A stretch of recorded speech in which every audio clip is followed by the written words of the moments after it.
করে ওত পাইতে বসে রয়েছ। 20 লাখ টাকা দিয়ে ইটালি পাঠায় না দিলে নেবো না ওর মাইয়ে। খয়রাতের বিটা খয়রাতের। এই ভিক্ষুক, তুই শ্বশুরবাড়ির ভিক্ষুটা আইতে বিদেশ যাবি কেন? ওই লিবিয়াতে যে সে নদীর মধ্যে ডুবে মরবি নি। ওই বিটা মাইয়ে জন্ম দিয়ে কি অন্যায় করছে যে তোর সাথে বিয়ে দিতে 20 লাখ টাকা লাগবে? ওই বিটা যদি মাইয়ে জন্ম না দিত তুই কোয়াইতে মুখ চুরি ঘুরি বেড়াতি। হ্যাঁ, তুই বিয়ের আগে বছরে 2-3 বার জুতোর বাড়ি খাইছিস, তা কি মনে আছে? কি জন্য খাইছে তা করছি না। 39 জুতো। বিয়ের পরে আর বাড়ি দুড়ি খাওয়া লাগতেছে না, তাহলে তোর পিঠ বেঁচে গেছে না? তাহলে যে মহিলাটা তোর পিঠ বাঁচাই দিল তার কাছে টাকা চাবি কে? কুত্তরে তো মহিলা কুত্তরে কয় না যে আগামী কাতি মাসের আগে 20,000 টাকা নিয়ে আসবা। তুই কুত্তর চেয়ে খারাপ, বোর কাছে যৌতুক চাইছ। সাড়ে শয়তান। শয়তানের কা আমি খালি শয়তান, ওটা সাড়ে শয়তান। কথা কর না কেন? শ্বশুর বাড়ি থেকে ফ্রিজ দাও, মোটর সাইকেল দাও, খাট দাও, পালং দাও, সুপা দাও, কম্বল দাও, তো তুই একদিন কামাই রেখে ঘোড়ার ডিম তাও জোগাড় করে বসে রেছিস। খাবি যৌতুক, রেডি হ। শ্বশুর বাড়িতে যৌতুক খাবি, তুইও রেডি হ। কি পরিমাণ দিতে পারিস আল্লাহ এক কায়দা মতো বের করে ছাড়বে। পারে কি পারে না? টপা টপ করে মাইয়ে 7টা 8টা।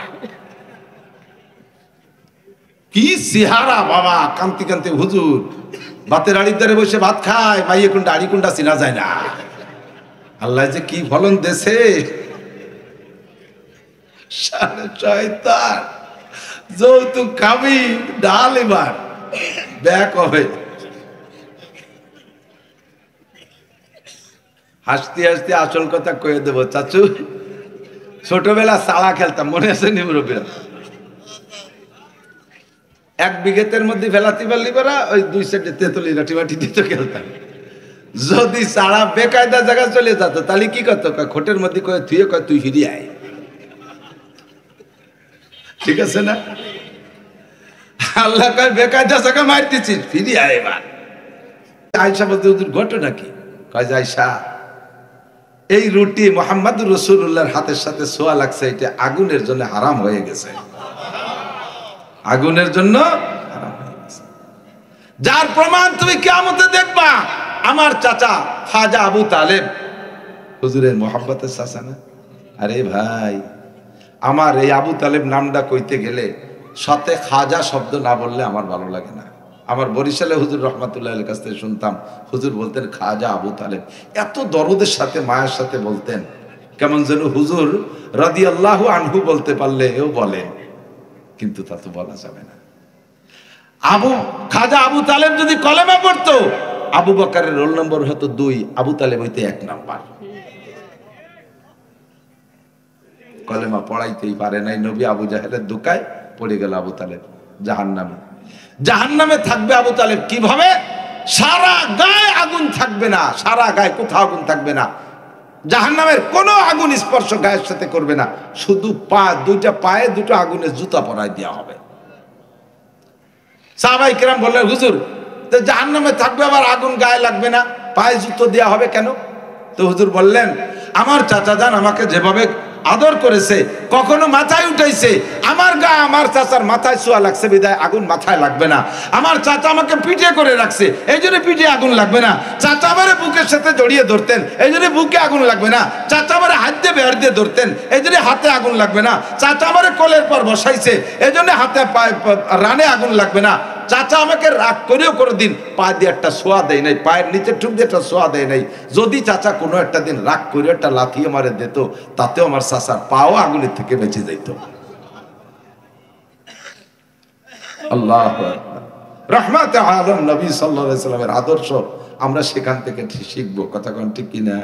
সেই নবী নিজে হাতে স্ত্রীদের খেদমত করতেন, লাকড়ি নিজে জোগাড় করতেন। আর আপনি পুরুষ ইনকাম করছেন বিদায় এক করে ভিটু বাউনি বসে হাত পাও চিবিয়ে দাও, মাথায় তেল মাহায় দাও।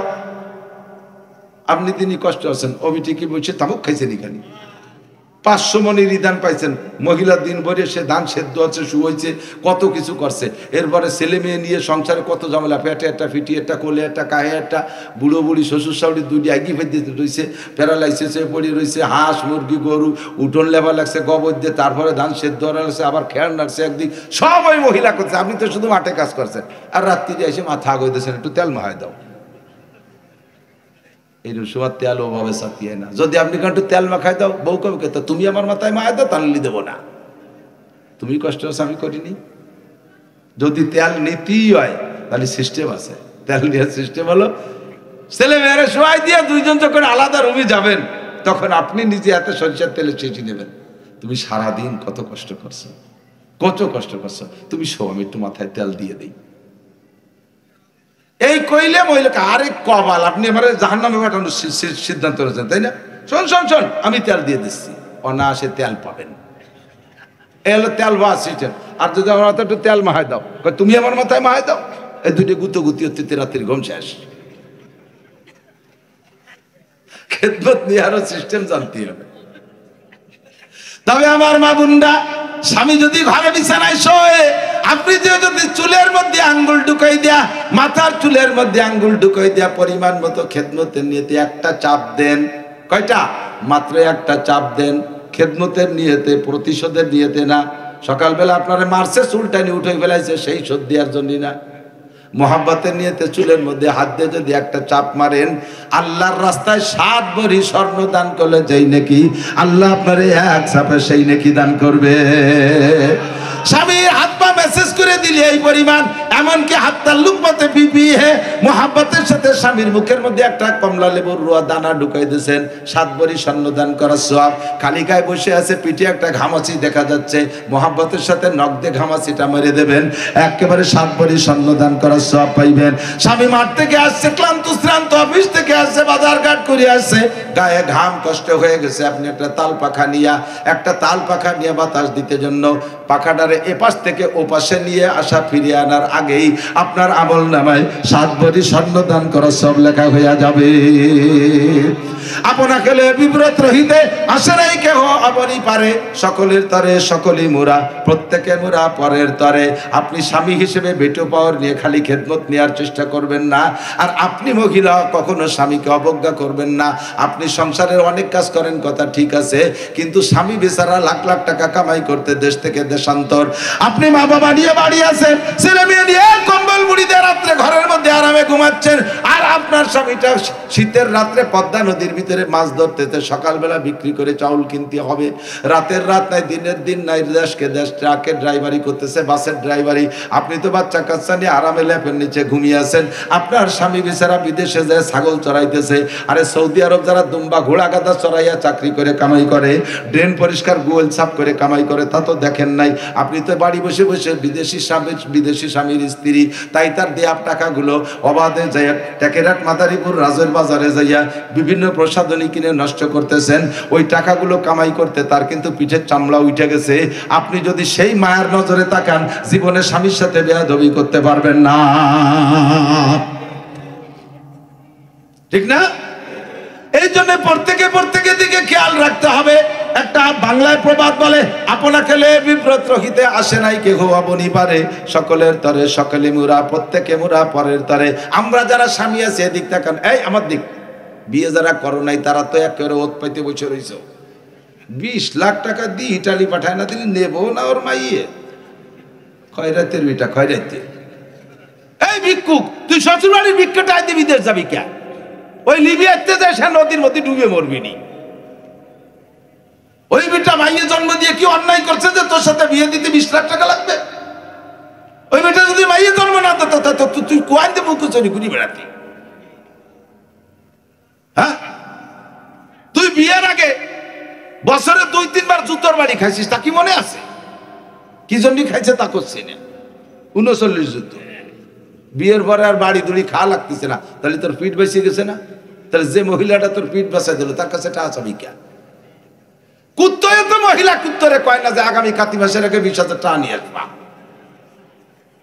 তুই কুত্তর চেয়ে খারাপ, বোর কাছে যৌতুক চাইছ। সাড়ে শয়তান, শয়তানের আমি খালি শয়তান, ওটা সাড়ে শয়তান। কথা কর না কে?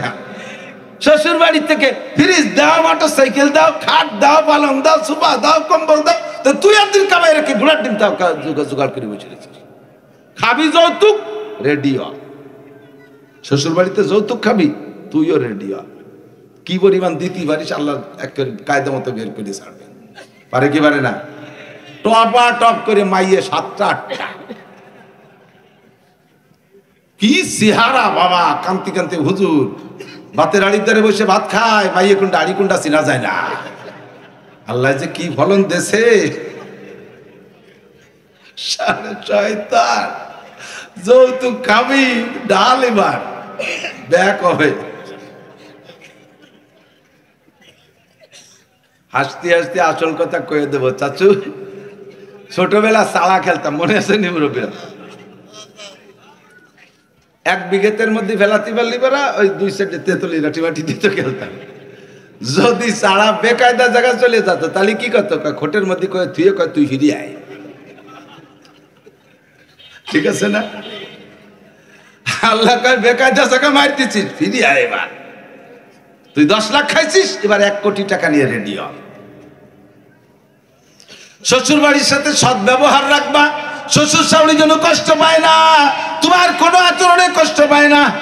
এসে গেল কয়ে যাই, শ্বশুর বাড়ি যায় শাশুড়ি যা রান্না করে দেবে খাবা খুব আনন্দের সাথে, ভালো লাগুক আর না লাগুক, যেটাই দেবে, আম্মা কি রান্না দিচ্ছে দিদি, সোনারগাঁও হোটেল ফেল, একটু শাপলা বাজি দিচ্ছে আম্মা, আর কিছু লাগতো না শাপলায়, অথচ খাতে মনে চাচ্ছে না। যা দেবে তুমি এ প্রশংসা করে খাবা, পরবর্তীবার আসলে আরো ভালো খাওয়াবে। আর এবার 10 পাত ই মানছি কেন, ই খায় নাকি, ই কোনোদিন জিভে দেয় নাকি, আমাকে বইরাও খায় না, ফিরে বার করলে তোমার সলাই দিয়ে ভালো দেবে, যা তোর বাপের বাড়িতে রান দিয়েছে খা।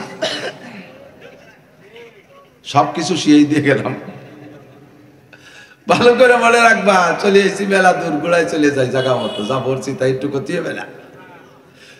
তো আল্লাহু আকবার, আমার নবীর নবুয়তির উপরে আপনাদের আমাদের বিশ্বাস আছে না নাই? কোন দলিল লাগবে, প্রমাণ লাগবে? আমি সিদ্দিক নামও না, আমার নাম আবু বকর না, আমি ইয়াকিন রাখবো যদি নবীর জামানায় হইতাম তাহলে খাদিজার মতো, তাহলে আমি সিদ্দিক আকবর আবু বকরের মতো কোন দলিল ছাড়া, কোন প্রমাণ ছাড়া বলে ফেলতাম লা ইলাহা ইল্লাল্লাহ মুহাম্মাদুর রাসূলুল্লাহ। রাজি আছেন না?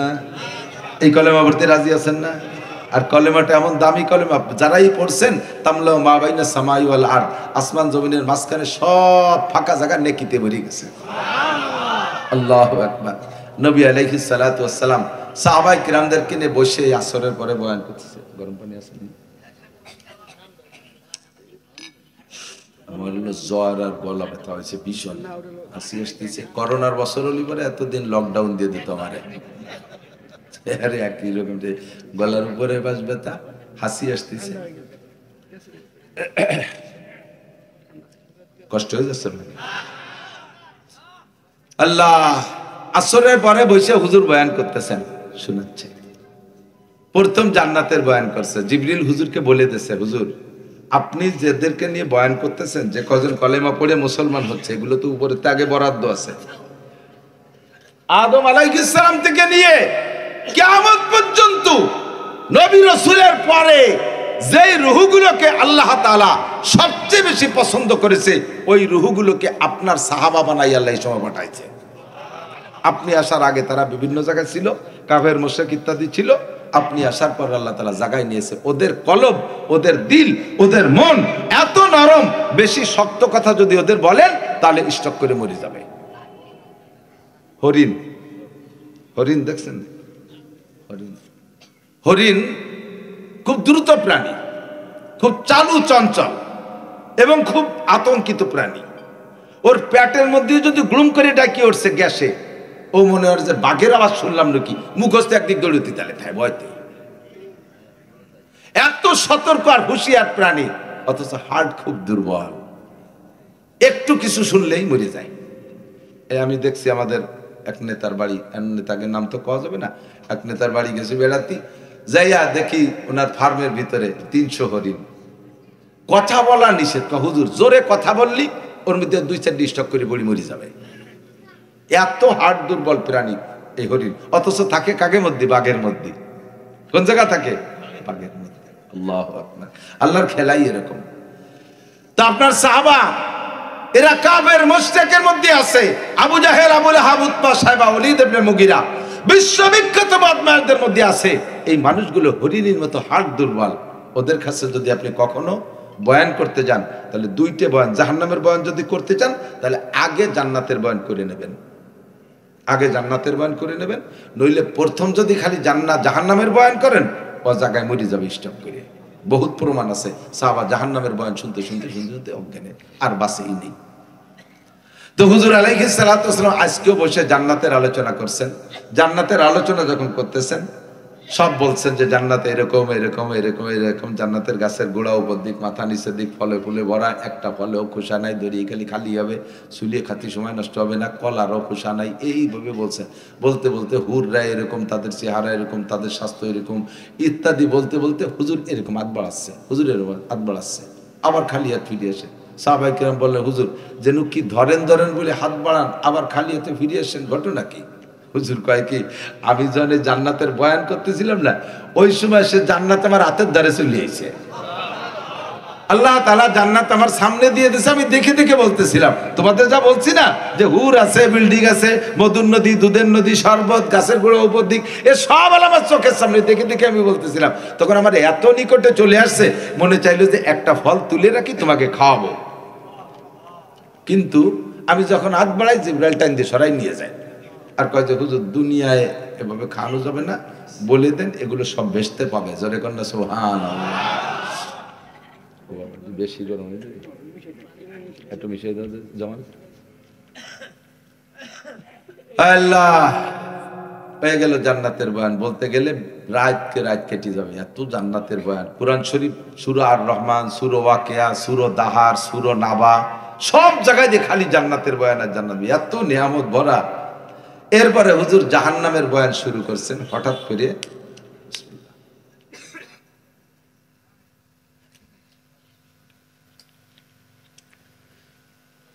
একটা শব্দ আসছে, পাইছেন নাকি? এই জায়গা না ওই জায়গা, হুজুর যেখানে বয়ান করতেছে সেই জায়গা। একটা শব্দ নিচের থেকে, শব্দ তো পরিচিত শব্দ, বোঝা যায়। দুটি হাতের তালি মারলাম, এক শব্দ। হাতের এই পাশে তালি মারলে আর এক শব্দ। দুটো পায়ে বাড়ি মারলে আলাদা শব্দ, দুটো কাঠে বাড়ি মারলে আলাদা শব্দ, দুটো লোহায় বাড়ি মারলে আলাদা শব্দ, লোহারে কাঠ দিয়ে বাড়ি আলাদা শব্দ, ঠিক না? এরকম শব্দ সবই চিনি, কিন্তু এই শব্দটা কোনো শব্দের সাথে মেশে না। আর তা আসছে নিচের থেকে, মাটির তলের থেকে। কেঁপিয়ে উঠছে সাহাবায়ে কেরাম, সব জিন ধরে বসে গেছে। হুজুরও চক্ষু বন্ধ করে বসে গেছে। পাশ দিয়ে মদিনাওয়ালারা দৌড়ে দৌড়ে আসতেছে, হুজুর আইয়ুসাতিন হাযিহি, এই শব্দটা কিসের শব্দ? হুজুরকে আমিও তো টের পাচ্ছি না কিসের শব্দ, শুনলাম নিচের থেকে। চক্ষু বন্ধ করে বসছে, জিবরাইল আইছে। হুজুর বললেন, জিবরাইল আইয়ুসাতিন হাযিহি, শব্দটা কিসের শব্দ? জিবরাইল বললেন, হুজুর আল্লাহ তাআলা জাহান্নামকে কমপ্লিট করে উপরের থেকে একটা পাথর ছাড়ছে জাহান্নামের গভীরের দিকে। জাহান্নাম কবে কমপ্লিট হয়েছে সেটা তো আল্লাহই ভালো জানে। এই পাথরটা যাইতে যাইতে আজকে যাইয়ে নিচেই পড়ছে, আর সেই শব্দটা উঠে আসছে। জিবরাইল পাথরটার গায়ে কয় কেজি ওজন? কয় যে কেজি টেজি কি, ওই পাথরটা যদি জমিনের উপরে রাখা হয়, আর বর্তমানে পৃথিবীতে যত মানুষ আছে সকলে একসাথে যদি জাগানোর চেষ্টা করে, মাটির থেকে এক আঙ্গুল উঁচু করতে পারবে। মাটির থেকে এক আঙ্গুল উঁচু, এত ওজনের একটা পাথর। আর এইটা লক্ষ লক্ষ বছর আগে ছাড়ছে, আর আজকে যে জাহান্নামের তলে পড়ছে, নিচে যে পৌঁছলো, সেই শব্দটা উঠিয়েছে। সাহাবায়ে কেরাম তো দিল নরম, এই প্রায় স্টপ করা কায়দা কান্না শুরু করে দিচ্ছে। হুজুর জাহান্নাম এত গভীর, হুজুর ও জায়গায় থাকবে কারা? একটু জিবরাইলের কাছে শুনিয়ে রাখেন, ওই নিচে থাকবে কারা? উপরে যারা থাকবে ভাসমান, কোনো না কোনো ভালো মানুষের নজরে পড়বে, সুপারিশ করে করে নিয়ে যাবে। ওই নিচে যেগুলো পড়ে থাকবে তারা তো কেন নজরে পড়বে না, ওরা তো কোনোদিন বেরোতে পারবে না। ওরা কারা? হুজুর একটু কান দিক। হুজুর পড়লেন কোরআন শরীফের আয়াত, জিবরাইলের হুকুমে, ইন্নাল মুনাফিকিনা ফিদ দারকিল আসফালি মিনান নার।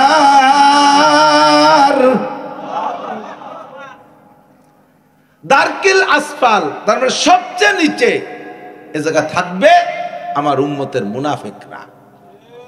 কারা কারা? হঠাৎ নটক বাট উস্কুট, কথা হবে না, খালি গিলতি হবে ওয়াজ। আমার ভাইরাল হওয়ার দিন শেষ, বার্ধক্যে চলে গেছি, এখন আর ভাইরাল হওয়ার বয়স নেই। ভাইরাল হতে সেরকম আবা লাগে, কাবা লাগে, পাগড়ি লাগে, জুব্ব লাগে, টায়ার, পাগড়ির উপরে টায়ার লাগে, ও কিচ্ছু আমার নাই। তারপরে ল্যাপটপ লাগে, বাপ ভঙ্গি লাগে, 4-5 জন আর্দালি বারদালি লাগে, একা একা ঘুরে ঘুরে। ভাইরাল হওয়ার দিন শেষ, ভয় হচ্ছে কখন চলে যাব। উচিত কথা কটা কয়ে যায়, একটু গুনে গুনে মনে রাখেন, পারবেন তো ইনশাআল্লাহ? কারা থাকবে ওখানে? মুনাফিক। নিচে থাকবে কারা? আর নিচেটা কত নিচে, এ কি মাপার কোনো ভীতি আছে? আমাকে বঙ্গোপসাগরের তলদেশ পরিমাণ কি শিরকি, অত বলাই বাহুল্য, অসংখ্য গভীর। ইন্নাল মুনাফিকিনা ফিদ-দারকিল আসফালি মিনান নার, জাহান্নামের ওই গভীর তলদেশে থাকবে আমার আপনার উম্মতের মুনাফিকরা। হুজুর বললেন আল্লাহ পাক বলেছে মুনাফিকরা থাকবে। সাহাবায়ে কেরাম কান্না শুরু করে দিয়েছে, ইয়া রাসূলুল্লাহ বাইয়িন মুনাফিকা, হুজুর মুনাফিক কি তা একটু বলে দেন, তাড়াতাড়ি মুনাফিকের বর্ণনা দেন। আনাফাকনা, আমরা কি মুনাফিক হয়ে গেছি নাকি, একটু বাছাই করে নেই, আমাদেরকে একটু পরিষ্কার করে নেই, আমরা কি মুনাফিকের কাতারে আছি কিনা। হুজুর তাড়াতাড়ি বলেন মুনাফিক কাকে বলে। এই ভাই এদিক তাকান, 2-1 মাস জেল খাটছেন, আজত খাটছেন, এরকম মানুষ আছেন নাকি? এদিকের মানুষ গন্ডগোল কেসাকিসি কম করে আমার মনে হয়, আজত খাটা মানুষ তেমন একটা নেই, কম। থ্যাংক ইউ, ধন্যবাদ। কোনো কোনো এলাকায় যে যদি বলে আজত খাটা মানুষ আছেন নাকি, কয় যে হুজুর আজত না খাটা কোনো মানুষ নাই। আমাকে ওইদিক আছে জায়গায় জায়গায়, নগরকান্দা, সালতা, আমাকে বসে বলছি, নিজামকান্দি, তারপরে ইসে খালি, জয়নগর, ওরা মহিলারাও ওই একই সাথে এতেকাপ করি আসে। আল্লাহু আকবার। তো যদি নাও কাটেন তারপরে অভিজ্ঞতা নেন, জেলখানায় যদি কেউ আপনারা বা কেউ যেয়ে থাকে 2 মাস 6 মাস 2 বছর 10 বছর 20 বছর পরে হলেও বেঁচে থাকলে বেরোয় আসে, কিন্তু প্রত্যেকটা জেলখানায় কিছু আসামি থেকে যায় যাদের নামে যাদের পক্ষে কোনো উকিল নেই। ওই কোন জায়গা ধরা পড়ছে চট্টগ্রাম, সেখানে জেলে দিয়ে চালান দিতে মাদারীপুর জেলখানায় এসে রইছে পড়িয়ে। এদের মা বাপ গার্জিয়ানরাও মনে করছে যে কোথায় গাছতলা বাসের তলে গাড়ির তলে পড়ে মরি টরি গেছে নাকি, ওর খবরও নেয় না। যুবক গাঁজা খেয়ে ধরা পড়ছে, চালান অতি মাদারীপুর জেলখানায় এসে রইছে পড়িয়ে, তাদের নামে কোনো উকিল নাই, জীবনও কোর্টে তাদের নামে কেসটা ওঠে না, ওখানেই পড়ে থাকবে, জেলখানায় অবশেষে মারা যাবে। এই মানুষগুলোর কোনো সুপারিশ করেওয়ালা নাই। সেম কোয়ালিটি জাহান্নামের ভিতরে উপরে ভাসমান যারা থাকবে তারা বড় বড় আলেমদের নজরে পড়বে, সাহাবায়ে কিরামদের নজরে পড়বে, সুপারিশ করে তারা জান্নাতে নেবে। আর এক শ্রেণীর মানুষের তলে পড়ে থাকবে ওই আসামিদের মতো, তাদের কোনো পক্ষে কোনো উকিল থাকবে না, কেউ সুপারিশ করেওয়ালা থাকবে না। হুজুর একটু বলেন তারা কারা? হুজুর বললেন তারা মুনাফিক। সাহাবায়ে কিরাম বললেন তাড়াতাড়ি মুনাফিক বলে দেন, তারা মুনাফিকের আলামত কি? আমাদের মধ্যে থাকলে এখনই তওবা করব। রাজি আছেন না? তওবা করতে রাজি আছেন? পাক্কা সিদ্ধান্ত নেন, তওবা করতে রাজি আছেন? হুজুর বললেন আয়াতুল মুনাফিকে সালাসা, মুনাফিকের আলামত 3টা। কয়টা? 1 নম্বরে ইজা হাদ্দাসা কাযাবা, কথায় কথায় মিথ্যা কথা কয়, প্রয়োজনে অপ্রয়োজনে মিথ্যা কথা বলে, মিথ্যা কথা বলার স্বভাব হয়ে গেছে। নামাজও পড়ে, রোজাও রাখে, হজও করে, উমরাও করে, তাবলীগেও যায়, সরমুনায়ও যায়, ইজতেমায়ও যায়, মাহফিলেও যায়, মসজিদও করে, মাদ্রাসাও করে, তিলাওয়াত করে, জিকিরও করে, ফিকিরও করে, আবার কথায় কথায় মিথ্যা কথাও বলে। এই লোকটা মুনাফিক। এই লোকটা বেশি ভাঙ্গাবো না, রাত মেলা হয়ে গেছে। 2 নম্বরে ইজা হাদ্দাসা কাযাবা, মিথ্যাবাদী। 2 নম্বরে ওয়াইদা ওয়াদা আকলাবা, ওয়াদা করে খিলাফ করে, ওয়াদা করে আসবো বলে আসে না। বড় খারাপ লাগে, নাম বলবো না।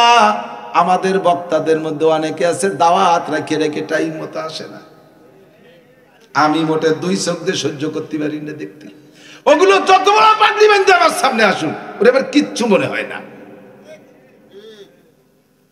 একটা মাহফিলে উলামায়ে কিরাম একজন বক্তারে দাওয়াত দিয়েছে, সে যদি সে বাহানা করে না আসে, তাহলে হুজুরের অনেকের চাকরিও থাকে না। তুমি হুজুরের দাওয়াত দাও নাই, টাকা দিছি খেয়ে বেড়াইছো, হুজুরের দাওয়াত দাও নাই, আর সে হুজুরের তো ফোন ধরে বসে রয়েছে। আছে না নাই? এরকম 2-1টা যদি অ্যাক্সিডেন্ট করে এলাকার মধ্যে ঢুকতে দেবেন না। আল্লাহ আমারে যতক্ষণ বাঁচায় রাখে, আল্লাহ আমারে যতক্ষণ বাঁচায় রাখে, আমি সাধ্য অনুযায়ী 99% এখনো পর্যন্ত আল্লাহ পাক আমাকে উসুলি করে। ঠিক আমি আমার প্রশংসা করতেছি না, আমি ওই ব্যাপারটা আসছে বিদায় বলছি। আমি সব জায়গায় মাহফিলে আগে পৌঁছে যাই, আমারে নিয়ে কর্তৃপক্ষ টেনশন না করুক। হুজুর কত দূর, হুজুর কত দূর, হুজুর এই যে এই হুজুর তো ছাড়িয়ে দিল, এই হুজুর ছাড়িয়ে দিলে আমি আইসি না বললে ভাগের ট্যাঙ্কির বাড়ি। দুশ্চিন্তায় তার মাথায় ঠাটা পড়ে। Time to time, time to time. কতক্ষণ যার ওয়াদা ঠিক নাই সে আবার কিসির মোমেন, কিসির বার্তা। 5টা দাওয়াত রাখছে, 3টাই গেছে, 2টাই মার দিতে হয়েছে, চলে গেছে। ভালো ভালো নাম করা বিটাকে নাম বলবো না, অ্যাক্সিডেন্ট বহুত আছে। কেউ করবেন না, ওলামায়ে কেরাম মাঠে বক্তা হবেন, টাইম টু টাইম কথা ঠিক রাখবেন, যেটা পারবেন সেটা রাখবেন, পারবেন না। আমার এখন যদি এই এখন থেকে ফেব্রুয়ারি 28 তারিখ পর্যন্ত 1 কোটি টাকাও দেয়, 1 কোটি টাকাও দেয়, আমি ফকিরের দাওয়াত রাখছি, ওইটা কাটিয়ে দিয়ে আমি কোনো রাজারের দাওয়াত রাখতাম না। আমার পুঁজি এই জবানটুক, এর সাথে বেঈমানি করবো, আল্লাহ তাআলা স্টক করে জবানটা বন্ধ করে দিলি, এবার কি বেশি খাবো, কি বেশি খাবো? জবানের মালিক কে? চোখের মালিক কে? আল্লাহ পাক বলেন আলাম নাজআল লাহু আইনাইন ওয়া লিসানান ওয়া শাফাতাইন। তোর 2টা চোখ কি আমি দেই নাই? তোর জিহ্বার ঠোঁট কি আমি দেই নাই? যেই ঠোঁট দিয়ে জিহ্বে দিয়ে কথা বেঁচে খাও, কথাই তো বেঁচে খাই, কথা বেঁচে খাও। আর সেই কথা বেচার মধ্যে মুনাফিকি করো, তোর জবান বন্ধ করে দেবো, আর বেঁচে খাতে পারবি না। এতদিন যা কামাই করছিস তা খাওয়ার পরে লাস্টে ভিক্ষে হয়ে খাওয়া লাগবে। দোকানের থেকে বাকি কিনা বেচা করছেন, দোকানের থেকে বাকি কিনা বেচা করছেন, আগামী শুক্রবারে এসে বাজারে টাকা দিয়ে যাব। বছরের মধ্যে আর শুক্রবার আসে না, এরকম কিছু দিনদার মানুষ আছে না? নাই? তুমি মুনাফেক। জায়গা তোমার কোন জায়গা? ভালো রে মনে রে, কোন জায়গা? সোনারগাঁও হোটেল, ওই ভাতর কোয়ানে যে ঠেকছে সেই জায়গা পড়িয়ে থাকবা, তোমার নামে কোনো উকিল নাই কাকা, ঠিক আছে? ওই দাওয়াদা আখলাফা, বেড়াইতে যাবেন তা ওয়াদা করলে পূরণ করবেন। যার কাছে যে ওয়াদা করবেন, এই যে আপনারা মাহফিলে আসার সময় ছোট্ট একটা একেবারে ঘরোয়া ওয়াদা আমি বলি, এ জায়গাও কিন্তু আপনি বিপদে পড়ে যাবেন। ছোট বাচ্চা 5-6 বছরের ছেলে আপনার সাথে কান্নাকাটি করছে, আসার জন্য করেছে, অনেকেরই করছে। এই কেন তারে আনলি তো আপনার একটু কষ্ট হবে, আপনি ইচ্ছে মতো ঘুরতে পারবেন না। তারে বুঝাইছেন আব্বু তুমি থাকো, তোমার জন্য মজা নিয়ে আসবানি, খাবারটা নিয়ে আসবানি। ওর মা ঘুমাই গেছে, ওই ছেলে বসে রয়েছে, কখন আপনি যাবেন খাবারটা নিয়ে যাবেন। আপনি তো ওরে ভোলা বালাই দিয়ে ফেলাই দিয়েছেন, কিন্তু সে খাবারটা কিন্তু মনে নেই। আপনি বাসায় গেছেন, যার সাথে সাথে আপনার কাজ শুনিয়ে আপনার স্ত্রী উঠে মারে নাই, ও যাইয়ে দরজা খুলেছে, আব্বু আমার খাবার তাকো। কেমন লাগবে বলেন তো? কেমন লাগবে বলেন তো? সন্তানের সাথে মুনাফিকি করছেন, খুব মনে রাখতে হবে, খুব মনে রাখতে হবে। ওই ছেলে যদি আপনি বলে বাবা মনে নাই, তারপরে হয়তো অনেকে কান্নাই শুরু করে দেয়, সকাল বন্ধু কান্দে আর ঘুমোতেই দেয় না, আর এমন একটা শ্বাস ছাড়ে ভিতরের থেকে আসমানে চলে যায়। পরবর্তীতে আর কোনোদিন আপনি তাকে রেখে আসতে পারবেন না। না তুমি মিথ্যে কথা বলো, তুমি ওয়াদা খেলাপ করো, আমি আর যাবই তোমার সাথে, আমাকে বাড়ি রেখে গেলে আমি থাকবো না, আমি যাবই। কথা কন, যার সাথে যা ওয়াদা করবেন, মার সাথে করবেন, বাপের সাথে করবেন, বোর সাথে করবেন, ছেলে মেয়ের সাথে করবেন, সমাজের সাথে করবেন, ওয়াদা খিলাফটা মোটে করবেন না। আরে ভাই এদিক তাকান, যেই লোকটা ওয়াদা খিলাফ, এই জামানায় নামাজ কালাম ইবাদত বন্দেগী করা সহজ, লেনদেনে ওয়াদা ঠিক রাখা বড় কঠিন। হাজারো বুজুর্গ হোক, লেনদেনে যদি ওয়াদা ঠিক না রাখে, ওর বুজুর্গিরে আমি 1 পয়সারও দাম দিই না, ওর বুজুর্গিরে আমি 1 পয়সারও দাম দিই না। কিসির সাথে তার পীর আর কিসির সাথে তার মৌলানা। লেনদেনে যদি ঠিকঠাক হয়, ঠিক থাকেন, তাহলে দেখবেন যে সম্মান পাবেন, সম্মান পাবেন, সম্মান পাবেন। আর সবকিছু ঠিক আছে, লেনদেনে আপনি চকি চকি করেন, ওয়াদা খিলাফ করেন, আপনার 5 পয়সারও দাম দেবে না কেউ। মনে থাকবে? বাকি আপনার মুনাফিকের আলামত মনে আছে তো? 3 নম্বরে ওয়াইদা তুমি না খান, এই মুনাফিকের 3 নম্বর আলামত, তার কাছে আমানত রাখলে খেয়ানত করে, জাতির আমানত খেয়ানত করে, ব্যক্তি আমানত খেয়ানত করে। সরকারি মাল আইছে মেম্বারের কাছে, খেয়ানত কইরা দেছে, মাইরা দেছে। সরকারি আমানত চেয়ারম্যানের কাছে, মাইরা দেছে, তুমি মুনাফিক। আরে উপজেলা চেয়ারম্যানের কাছে আসছে, মেরে দেছো, তুমি চেয়ারম্যান মুনাফিক। এমপি সাহেবের কাছে আসছে, মেরে দেছো, তুমি মুনাফিক। আরে কন্ট্রাক্টরের কাছে আমানত আসছে, রাস্তা সুন্দর করে মাল দেখ করবা, তুমি মারিয়ে দেছো, তুমিও মুনাফিক।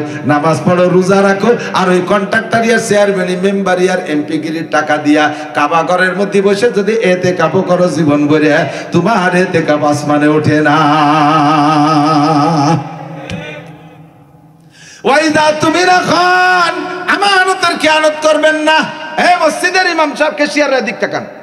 আমার মুফতি সাহেবের কাছে মশলা শুনে নেবে, যে জামাল আমার মুফতি সাহেব আমার হুজুর এর কাছে শুনে আবুল বশারের কাছে এদিক তাকান।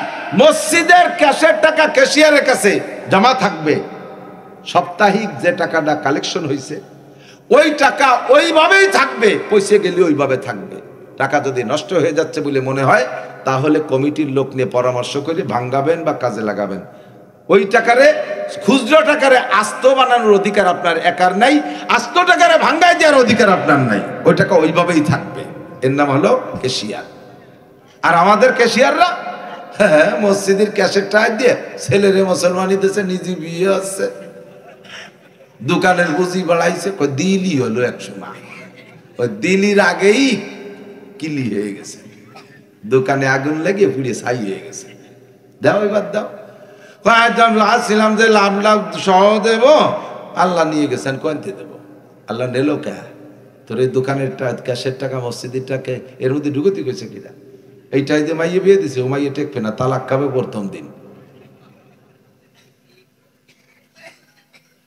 ক্যাশের টাকা দিয়ে নিজের ঘর বাড়ি রদ বদলও জায়েজ নাই, ভাঙ্গাই দেওয়া জায়েজ নাই। আমানতকে এমন ভাবে হেফাজত করবেন। ওয়াইদা তুমি রাখান, এই 4 নম্বরের নরক হাদিসের মধ্যে আছে মুনাফিকের আলামত। ওয়াইদা তাকাল্লামা ফাজারা, কথায় কথায় বকাসকা করে, কথায় কথায় গালি দেয়, পাঠার মতো বক্তৃতালে থাকে, কথা যা কয় তার চাইতে বকানি বেশি দেয়। বিশেষ করে নারীদের শরমগা, পুরুষের লজ্জাস্থান উচ্চারণ করে একটা বকানি দেয়। এরা ভালো করে জেনে নাও, জাহান্নামের ভিতরে থাকবা, মানুষের চেহারায় থাকবা না। যারা নারীদের শরমগা উচ্চারণ করে বকানি দাও, তাদের মুখের আকৃতি নারীদের শরমগার মতো হয়ে যাবে। যারা পুরুষের শরমগা উচ্চারণ করে বকানি দাও, নারীদের শরমগা উচ্চারণ করে বকানি দেওয়ার কারণে মুখের আকৃতি ওরকম হবে। আর পুরুষের শরমগা উচ্চারণ করে বকানি দেওয়ার কারণে 2টা চোখ থেকে 2টা পুরুষাঙ্গ বেরিয়ে আসবে। এরকম বিকলাঙ্গ অবস্থায় তোমার অন্য কোনো আমলের ওসিলায় তুমি জান্নাতে যাইতে পারবা না, যতদিন পর্যন্ত তোমার ওই রোগের অপারেশন না হবে। জবান কন্ট্রোল করো, জবানের মালিক তুমি না। গীবত করো না, শিকায়েত করো না, পরনিন্দা করো না, অপবাদ দিও না।